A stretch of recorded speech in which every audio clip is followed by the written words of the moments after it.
This range is about to break. That's what we're going to talk about in today's Stock Market Brief Show. As always, we got a lot to discuss. We're going to go into Apple, Tesla, go into some stock market indicators. We're going to go into the zones and much more. Yeah, should you buy? Should you sell? What range am I talking about? I'm talking about this tight little range in the S&P 500. A lot of chop, and a lot of people have been saying melt up, crash, this, that. But all we've done really for a week to 2 weeks has been just going sideways. Now, guess what? We talked about volatility yesterday. Volatility was up to start the day. The S&P 500 was up to start the day. No surprise there. We discussed that yesterday. And also the dollar was up to start the day. Very confusing to see all those three assets just up and in full-blown correlation. And as we all know, where the stock market ended. If not, we'll be discussing that soon. What's this little thing on my screen right over here? This is showing that as we closed at 22.9, 23 we'll call it, that is basically telling us from a daily perspective, we can expect with the 68% probability, if you understand your bell curves, statisticians out there, 1.45%, and that is a plus or a minus. So yeah, this can still bring in more volatility, which tells us, hey, we definitely have room to go up further. But where can we potentially go that might be further? Well, I'd say back to this 390 would be very probable. And then we have a gap right above that to be paying attention to, which could be potentially around 400. But if we break down, be careful. Remember, I've seen this here, people calling it out, possible ascending triangle, possible bear flag. There's so many different things. All I see right now is price is contracting. Remember, expansion leads to contraction. Contraction then leads to expansion. So we got to see a range break, and volatility is telling us that it can very well happen soon. Now, what does this mean when we see volatility like this? Well, you can see here, this was about from a peak to trough, looking at the S&P 500, this was about a 2.16% decline there intraday. We saw a nice move up. Then we had what caused all this sell-off?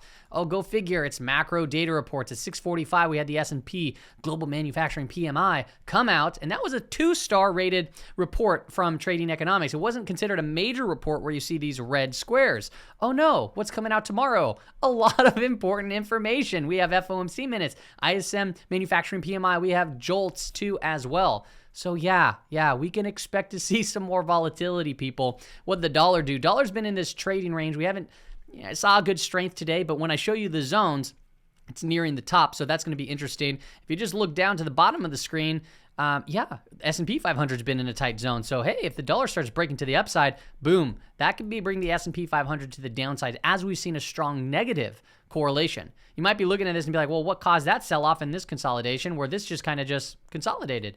Well, this was actually when the Fed came out right around these levels, and we saw some aggressive selling at that point. Until now, we are just consolidating and watching very closely for a dollar to make a very important move out of this trading range.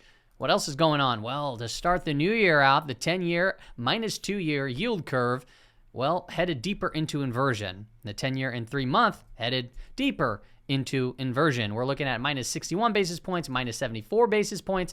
This ain't good for financials, but yet financials was one of the top performing sectors still. Okay, so I'm still looking for potential short opportunities in the XLF.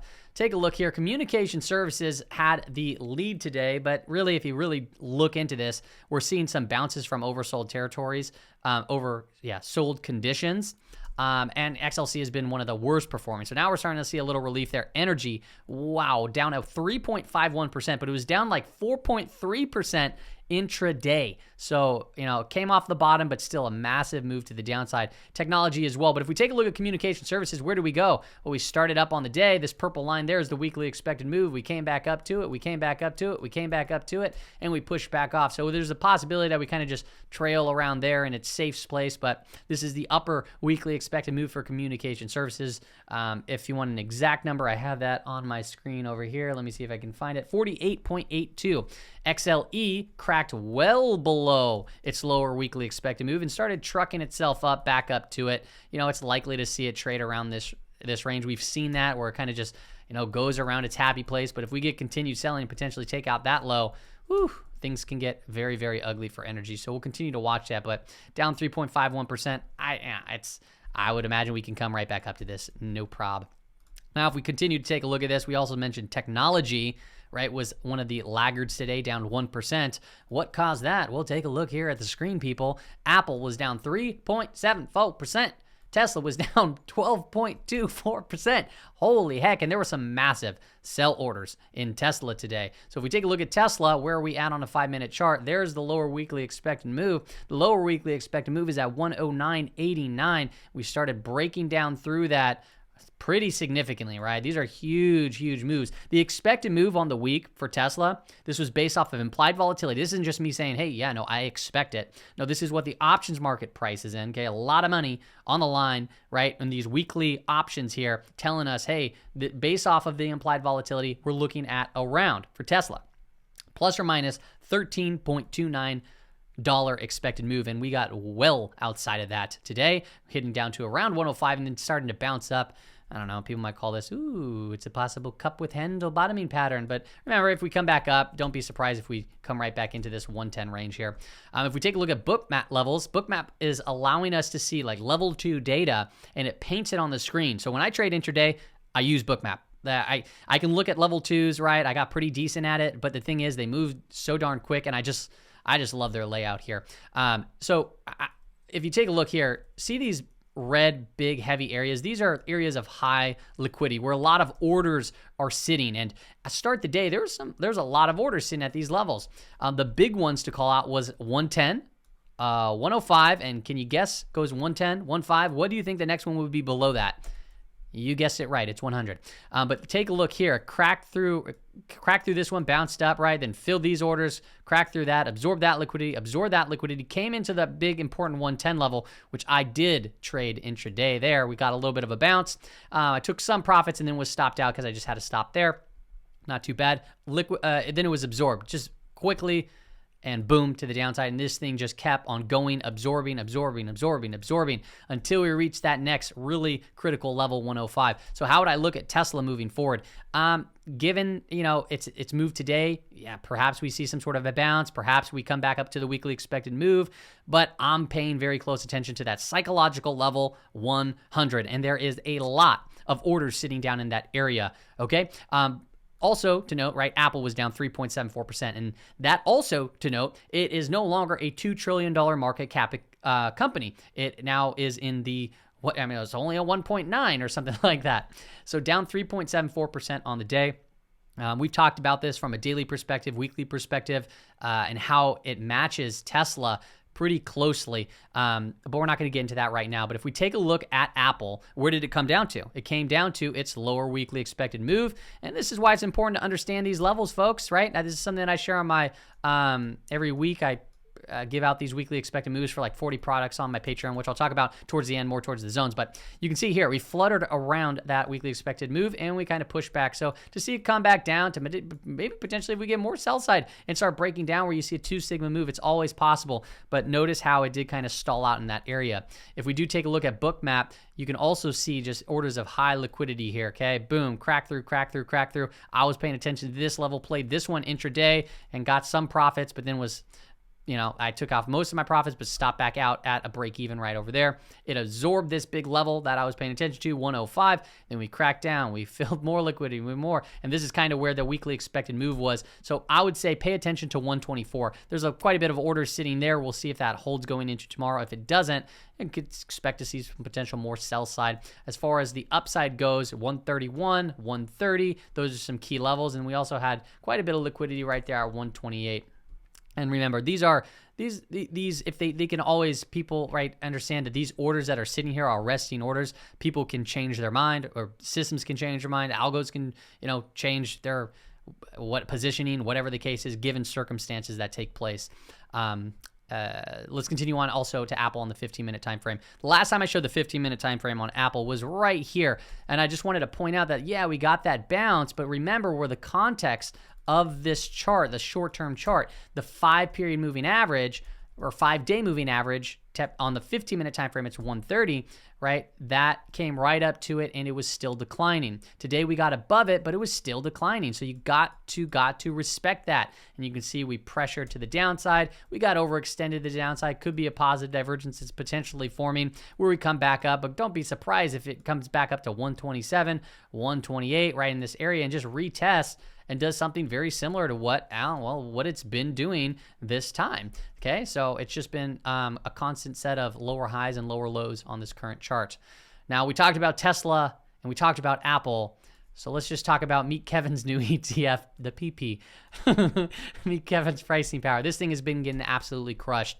So be careful if you're, he has a very large grasp on a large audience, very influential.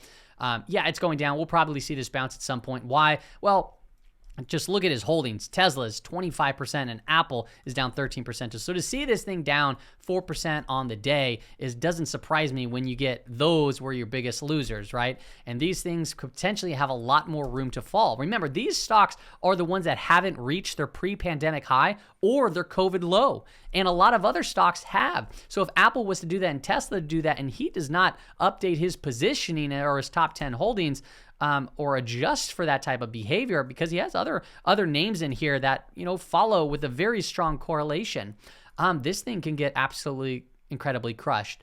I don't think it's going to be a straight ticket down, but it is something to obviously pay attention to.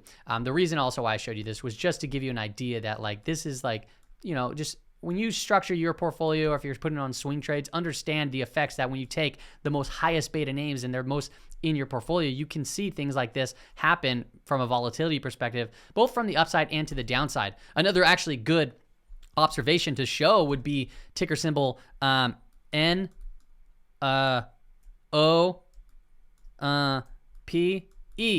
Nope, that's George Noble Fund. It's he manages a long short book, and that thing was looking horrible, right? That's because he's so heavily short some names that were going up, and then all of a sudden out of nowhere, boom, that thing ripped like 100+%. And the reason why is because it was the exact opposite of this, right? This thing got absolutely crushed where he was so short Tesla and probably various other things. I don't know his holdings, or they're not in front of me, and then it just ripped to the upside. So if they remain the same and this bounces, his probably is going to go down. There's a big strong negative correlation there. Getting off track. Let's take a look at some indicators, and we're going to get in also the 15-minute time frames and the zones. NASDAQ summation index flattening out actually here. Might be pretty interesting to continue to watch this. Now, that doesn't mean that the parabolic star ticked over, but it's something that tells us, hey, if this starts curling back up and we get the parabolic star to uptick, watch out for that trend, the potential trend change, right? I mean, right here, trend change, it helped us out a lot. Trend change, it helped us out a lot. We marked them the day that it took place, but not even that. We were talking about it on the way up, and we continued watching it for it to potentially take place, okay? So that is going to be important to watch, because then the people that are heavily short and super bearish might not understand that, hey, these trend changes do have an effect, which we have seen multiple times. So we'll continue to watch that. Now, the NYSE-McClellan Summation Index, this one doesn't look as good, but it's starting to flatten out, right? The parabolic star is still above, so it's always a possibility, but we got to wait. You can try to go for it, and, you can get lucky, but understand that there is, patience that is required in some of these processes too as well. So it hasn't happened yet, but we'll continue to watch it and see what develops. Another one I want to call out is the NASDAQ new high, new lows.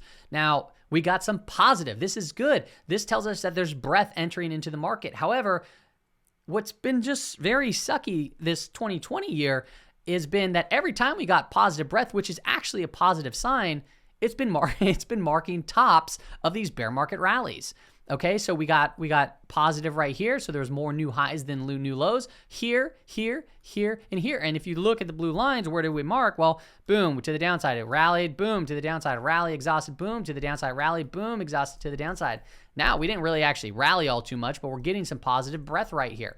So remember, the NASDAQ composite is constructed of many, thousands of names. This isn't just the NASDAQ 100. This is the NASDAQ composite. Okay, so semiconductors are a huge portion of it, and there's just all kinds of stuff. Okay, I'm not gonna get too much into that because then I get off track.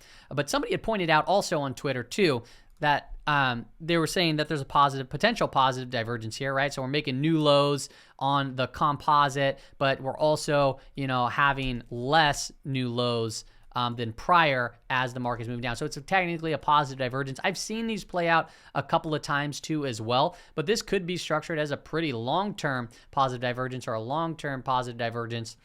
So perhaps maybe 2023 starts seeing more positive breath and we just go sideways or potentially accumulate and then potentially go up. But it is something to pay attention to. We also have Chewy over here. He's in the Discord. He posted and replied that the percent of stocks above the 20-day moving average also saw an incline, which is just telling us that there is positive breath moving into the market. So we see positive breath. So many stocks are going up, right? Getting back above those 20-day moving averages, but the composite is still heading down at this particular time, which is a positive thing to see as it stands right now, potentially telling us that, hey, perhaps we can see this trend change and give us some hope that, hey, we might be able to get some sort of sustained rally, whatever the case may be. But remember that the market is data dependent. So when we have big data drops like we do tomorrow, wait, where is that? Like we do tomorrow, right? It can turn on a dime, unfortunately. That's just the unfortunate thing.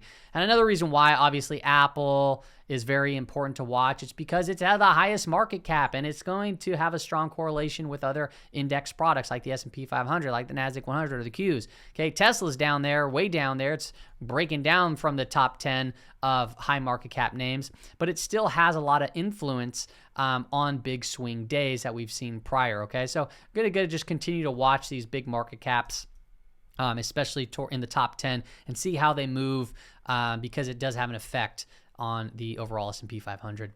If we continue on, let's take a look at the S&P 500 on the 15-minute time frame. So we got above that Fed-anchored VWAP for a very short period of time, and we talked about prior videos, and we'll re-talk and visit today, that it's important to, it was so early in the trading session, and the VIX was up, the dollar was up. It's let the volatility subside, right? Let 30 minutes to an hour go by, unless if you're a very tactical trader and you know how to go in and out, to see if the market's going to digest the move or what's going to take place, right? I like to anchor a VWAP to the opening candle. Now, this opening candle also marks year-to-date anchored VWAP. It's the month-to-date, and it was the daily. So this is going to be an important VWAP to watch. Now, we did close slightly above it, so that's a positive sign, despite being down slightly on the day. Overall, right, we're just stuck in that range. So if we start breaking above it, if we hold above it, if we can get above this Fed-anchored VWAP, that opens the door to strike up to the anchored VWAP that's above that, which is the December anchored VWAP. If we can get above that, that definitely sets the door where we can potentially fill that gap up there at around 400. So that's a positive sign, but also keep in mind we're potentially just in this short-term range where we're flagging. Yeah, we come up, boom, but if we break it, watch that lower weekly expected move to break down, right? So say if this is like a bear flag, boom, and we break down and we touch that area, I would imagine to see more pain in names like Apple.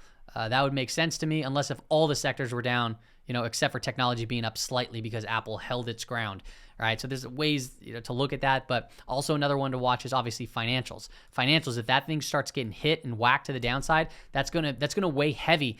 And the thing that I found interesting today was energy was down significantly, financials weren't, and they do typically move hand in hand for the most part. So that correlation was kind of funky today. If we take a look at the larger time frame or just like more data, it's still the 15-minute chart. You can see potential diamond patterns, diamond bottom still the range, possible bear flag, whatever. It's just a range, people. The 5-day moving average, it is still flattening itself out. So that's not a bad sign, right? This is the bad sign, decline. Depends on if you're bearish or bullish, technically. But we want to see something like that take place where the 5-day moving average starts curling back up, and then we potentially can come try to attack that gap. So not a horrible start to the year, despite being down ever so slightly. If we take a look at the Qs really quick, Qs are below the VWAP for the year to date.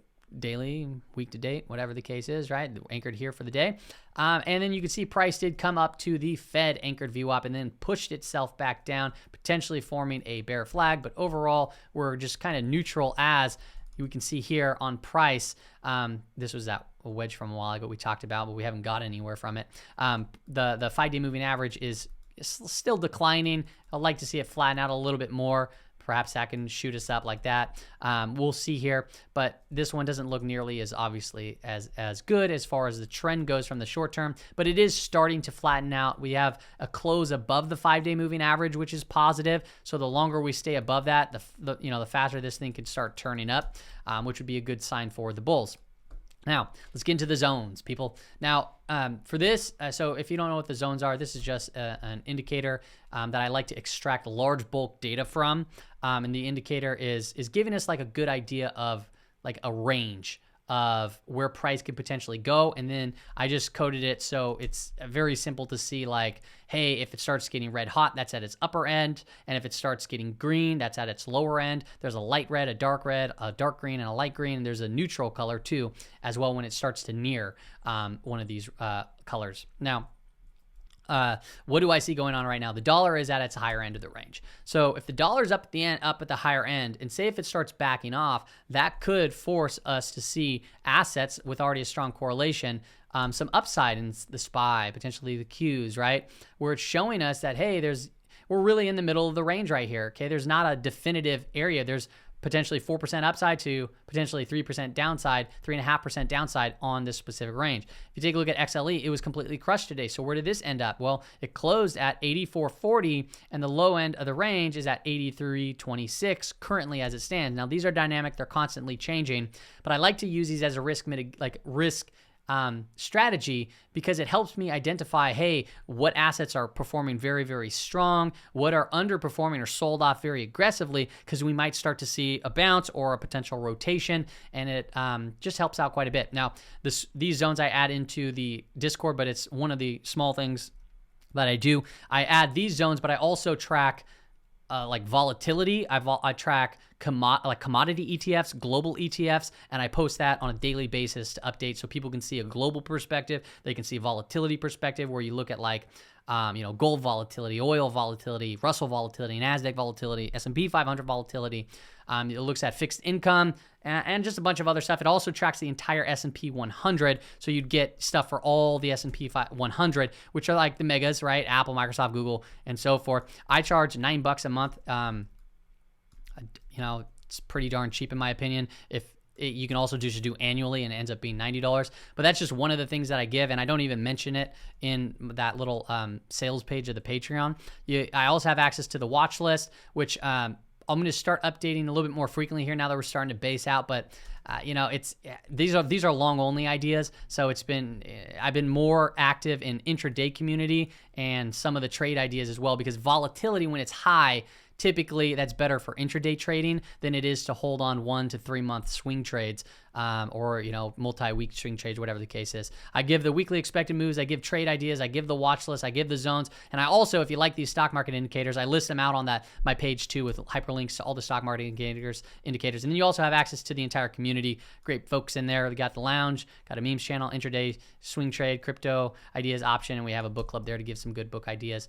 That's $9 a month. Okay. So, I wanted a very competitive product, but I also didn't want something where I'm just telling you when to enter and when to exit. That's what a lot of people get wrong here, is people just assume that I'm going to just be hand holding and giving them like specific alerts. That's not what this is. And that price wouldn't match, if that's what the actual case was, for. I want people to come to their own decisions on position sizing, when to enter, where their stop could be. And I give ideas as to where that may look by providing, pivot points and so forth on the trade ideas section. Okay, longer than I wanted to talk about that, but also to note the dollar really quick. The dollar being at the top end of the range. Remember, the dollar was up today. Gold was up today too. So the gold could be potentially looking this as an ascending triangle. We broke out, but gold itself was also nearing its top end of the range. So I wouldn't be surprised to see gold potentially back off a little bit, or potentially even the correlation of gold and the dollar start to kind of sync up a little bit if this is actually the case going into 2023. I think gold is going to be a good spot to continue to watch, as gold volatility remains pretty low for the most part. So I'm looking to actually accumulate gold, but I'm looking to do so on pullbacks and dips. I'm not going to go chase that up when it gets to the higher end of the zone up here. That just doesn't make much sense for me. But I figured I'd just point that out because gold still has a negative divergence as price continues to move higher. This could very well be wedging, and we might see a strong hit hit really quick, and that could present itself a potential opportunity if we start to see these colors go from red to green. That's all I got for you, everybody, on today's Stock Market Brief Show. See you later.